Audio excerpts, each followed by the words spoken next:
In this video, we will compare Trading 212 versus XBT versus eToro.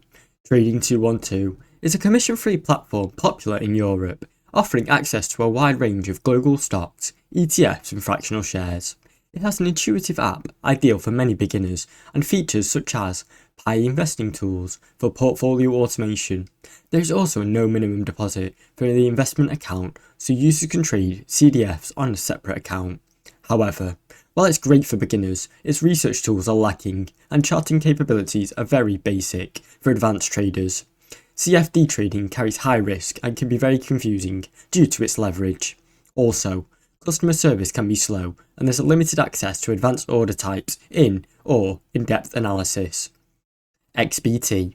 XBT is known for its most powerful CFD and forex trading platform, offering a competitive spread, fast execution and robust educational resources. It's very well suited for active traders offering commission-free stocks and ETF investing up to a month threshold.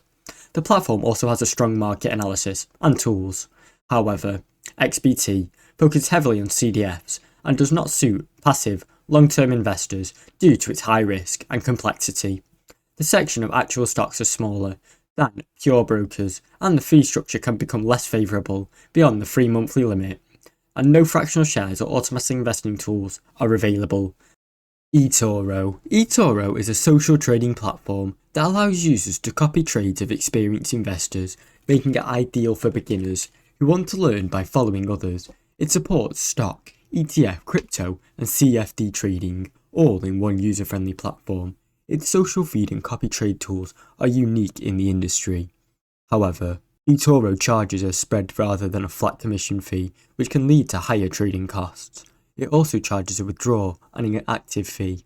The platform is less suitable for advanced technical analysts or fast execution trading, and ownership assets like crypto, which may be through CFDs in some jurisdictions.